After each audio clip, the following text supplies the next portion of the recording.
Hello, you wonderful people, and welcome to another episode of Not Too Comic Book. This being a show where we talk about TV shows that are adaptations of comic books. For today's episode, I'm going to talk about the latest episode of DC Stargirl. A lot of really interesting things went down in this episode, so let's break it down. So picking up with some conversations I had last episode, especially with the continuation of this episode, it definitely seems like this season is going to be the murder mystery season, which I'm like, oh, dude, I really like that. That kind of give each season, definitely, its own feel and identity, making this whole thing who's the killer, who killed the gambler. And obviously, everyone has plenty of motive. There's plenty of people in this town who would want him dead, because even later on it's like, oh, who would want the gambler dead? Literally anyone who ever met him, because we know Sportsmaster was popped up outside of his house because I want to get payback. But he wouldn't have stabbed him, he would have beat him to death with a bat. He would have gone full-blown Negan on his ass. But so it doesn't seem like it's him, because at one point last episode, a gambler came out of his house, and now we get the context of it was Sportsmaster outside of his house pulling away. So it seems like him and Paula have some secret, but I don't think it's as diabolical as it seems. I really like the Paula and Barbara stuff this episode, though, where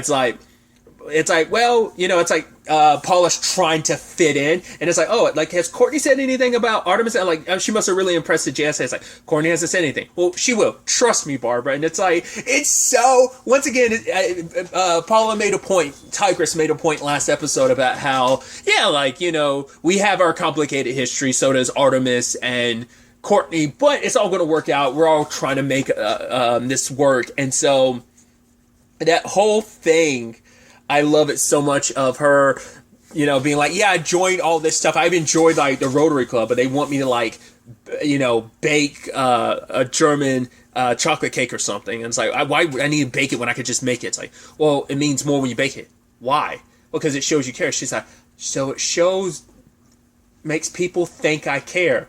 I do care. I love that. And it's like, do you know how to bake? And Barbara's like, no. And so they're trying later on, and you're like, I love it. It's like, okay, so you're just casually baking. And it's like, well, we're trying to all move past what we thought about everyone, especially last season, and kind of spending more and more time with Sportsmaster and Tigress. It's like you're trying to give them the benefit of the doubt, because Courtney's trying to give everyone the benefit of the doubt. So, but they have some secret, but I'm curious what it is.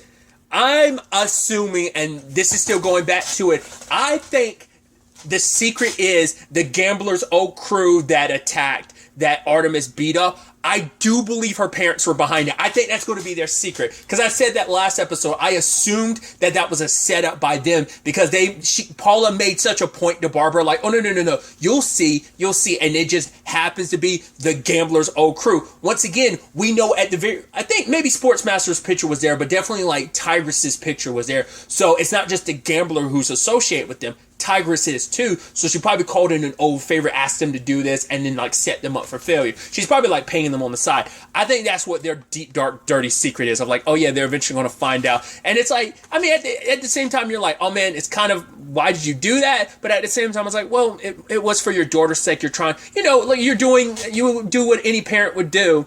You're just kind of going about it the wrong way, which makes me think of the whole that whole college scandal thing that.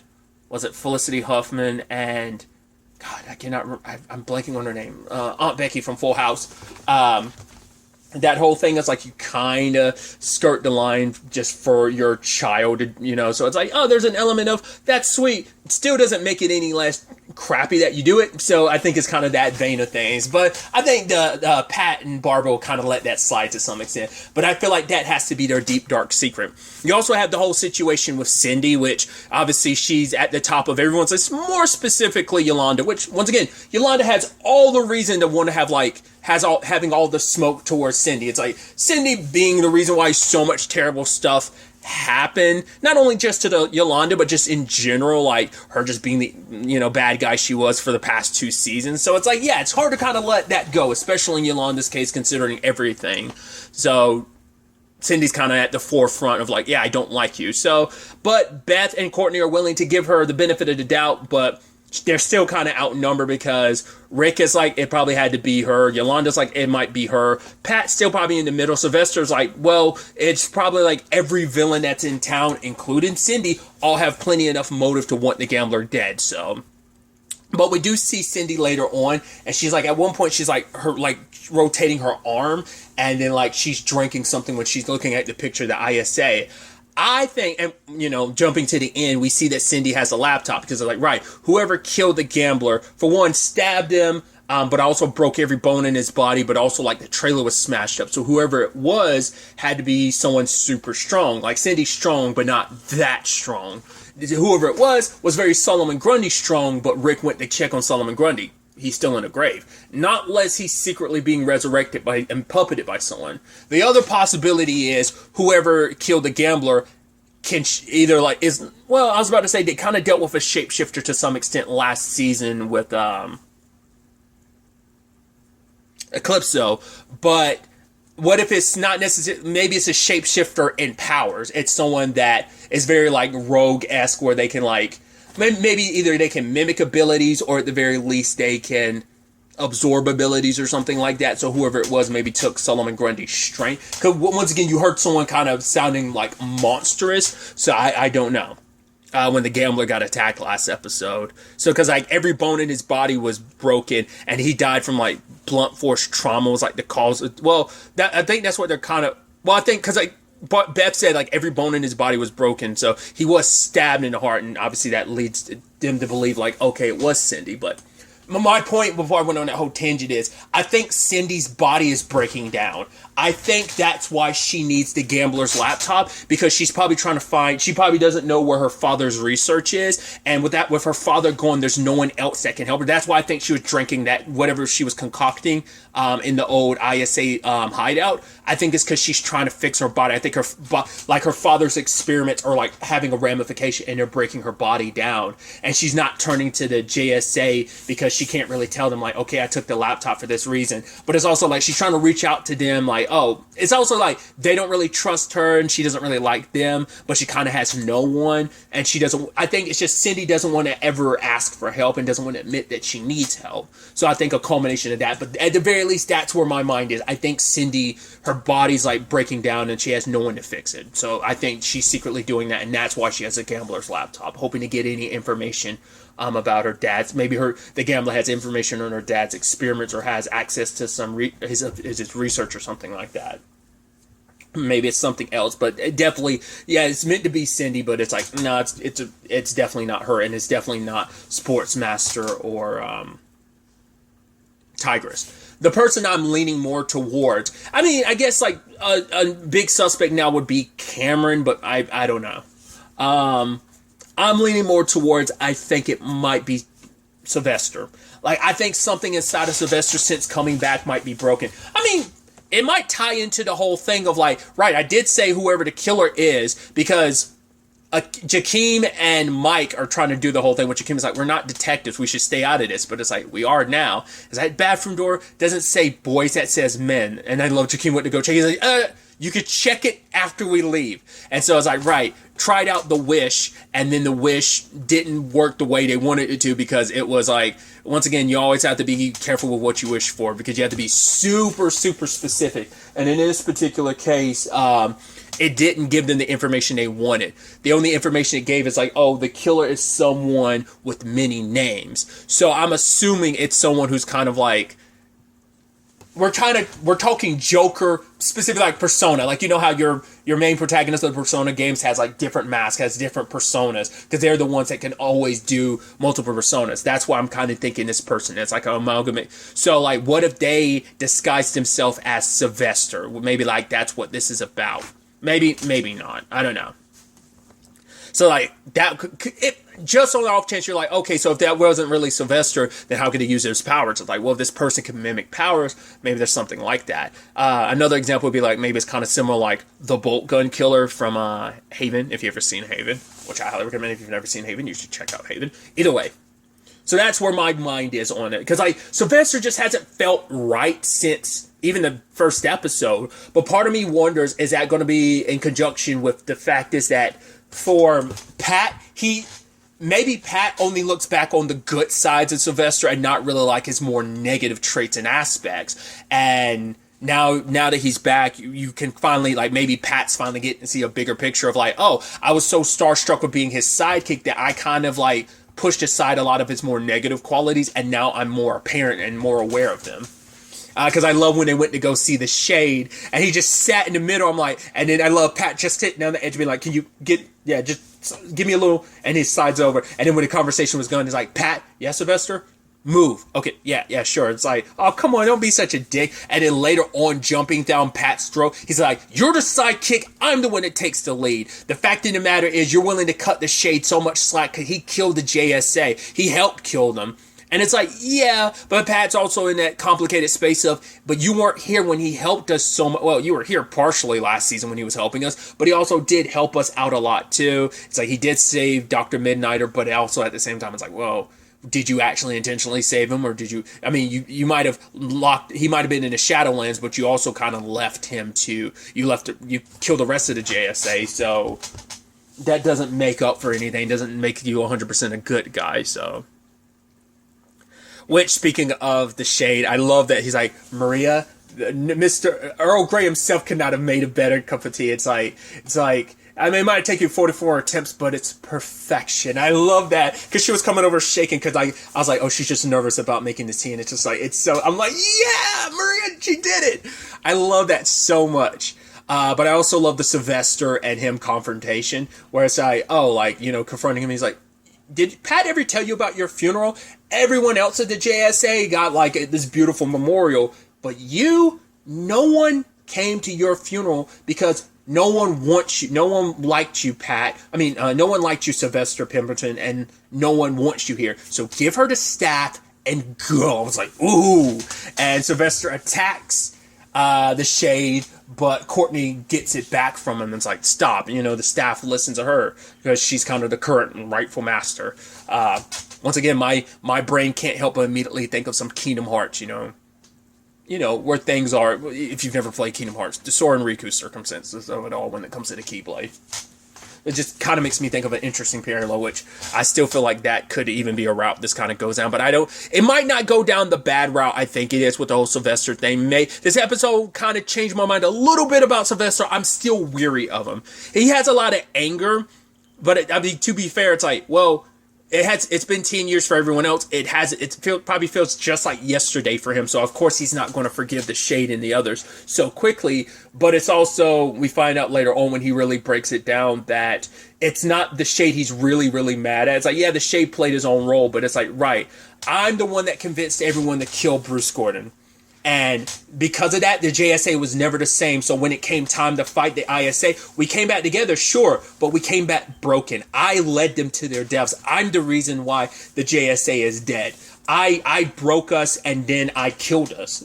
And he's like, it's unfair that I'm the one that survived and no one else did. Like, why was I given a second chance?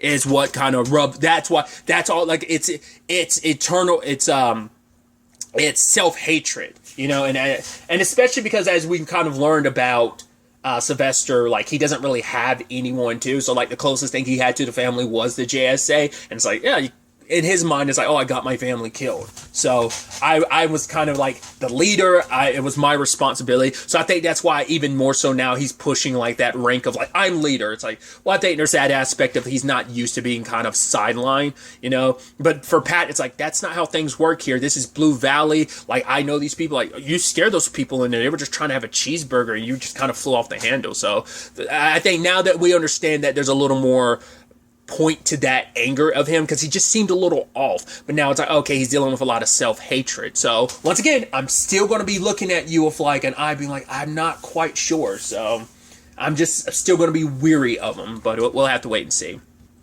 I should have talked about this earlier with Cindy, but I thought this, and I think this speaks volume, that she was kind of hesitant and like, oh, you guys had a meeting without me, you're also having another meeting without me. And Courtney's like, okay, we'll find the real killer and then it'll all be good. And so Cindy just looks at Courtney, and Courtney kind of gives her the nudge, like, hey, sit down. And Cindy's like, okay. I think it's so interesting because, once again, Cindy wants to fit in so much. She wants to have somewhere to belong, because if she doesn't belong with the JSA, she literally has nothing and no one. She has no family. She doesn't have, like, the ISA. Like, she was trying to make a pseudo family for herself. That's why she was building a squad of supervillains. But so she's trying to, like, fill that void to some extent. So I think she's a little more willing to listen to Courtney, because she does want this to work out, because she needs it to work out, because if it doesn't, then, like, what else do I have? I do think it's interesting that Starman, Sylvester ended up, like, taking Courtney out of school early. He's like, it's time, like, to level up. Like a video game. Like Frogger. I'm like, okay. It's like, I mean, even 10 years ago, I guess it's maybe like one of those things of like, maybe he never got into more modern video games back then because he was too busy doing the superhero thing. So like his only point of reference is Frogger. I'm like, because that's an old reference, even from when you were young. Like even 10 years ago, that was a very dated reference. But it's like, once again, it's like, right, you're kind of stuck. Probably like, he's probably trying to come down to our level of like, oh yeah, like a video game. And the only video game he knew is one from his childhood, Frogger. So either way, I did like him, him and Courtney showing off like what they both have, and then like him doing that sick thing of like his eyes glowing and like taking off into. I was like, yo, and he calls it the shooting star. I'm like, that's actually really dope. I'm like, I like that as like a superhero thing, because obviously like it happens with Thor, it happens with Starman, it happens with like the Kryptonians to some extent when they like get angry and like they're about to do the heat vision thing with their eyes become completely red. Obviously, it happens a little with the Flash, like where they're like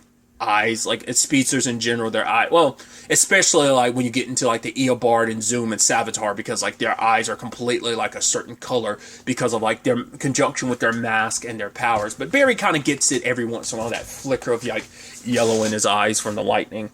But either way, I just thought that was so interesting and so badass, and obviously Courtney being able to pull it off herself by it's like, right, focusing on all the hope you give to the people around you. He's like, and if you want to throw me in there too, and she was able to do the shooting star, which is like, dude, that's so sick. Once again, I kept talking about this, I want to say season 1 and season 2, but I like because it's the star character, Starman, Stargirl, like, they're not characters I'm well versed in, except for like the little we got. I don't remember if you even really got to see focus on her fighting abilities in season 2 of Legends of Tomorrow. I don't think you ever really got a big focus on it, but she has like such a very unique fighting style, and so does Sylvester. So I think it's so neat in conjunction with like how they utilize the staff in that regard is so interesting. But I did like Courtney taking the advice that Pat had given her previously and passing it on to Sylvester, because saying that line, and that was something I brought up last episode, that Sylvester was like, right, outside of being Starman, there's nothing else he had, because Sylvester, like who he was as Sylvester, there wasn't much there, and that's something Courtney learned about, like, from Pat. Like, you can't just be Stargirl all the time. She has to be Courtney Whitmore too. And so now she's asking Sylvester to start doing that. It's like, right, you got to be Sylvester, find out who he is. Blue Valley's a place of second chances. It has been a second chance for a lot of people. And it's like, when you break down and look down at every character, it's like, yeah, it's been like that for everyone. So I thought that was interesting too. There's this line from, I should have talked about it earlier too, with the Jakeem and Mike situation, but it's like, and when he's saying all that, he's like, oh, like, this is like toxic masculinity, and Mike's like, what is that? And Jakeem's like, I don't know. I guess he's like, I've heard it, I actually don't know what it means. I was like, I love that line. I love that whole exchange.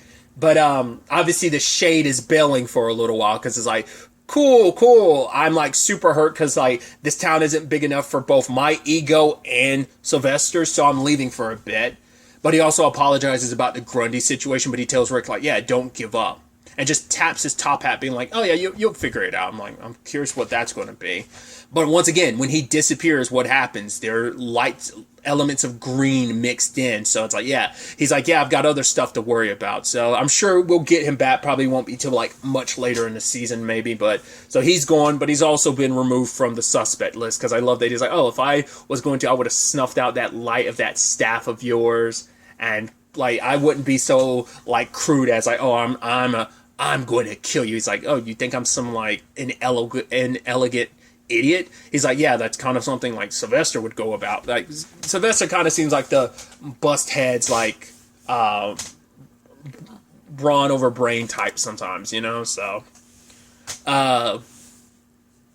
either way, and there's also the element of Courtney having the gambler's daughter's letter, saying that she has read it over and over again. Once again, if my dad, I'd give anything for my dad to have said half the things the gambler said towards Becky, and it's like, he was actually trying. He might have been a bad guy, but he was trying. So when we find this killer, I plan to find Becky and give her this, you know? At the very least, she needs to know her father was thinking about her, because she's probably always wondering, like, oh, did he ever think about me? He wasn't there for me. It won't make up for everything, but at the very least, I don't know if it will even give her closure call. It's just like, he wanted to make things, who knows if he would have ever been able to make things right, but he could have at least taken those first steps, and now he won't get that chance, so.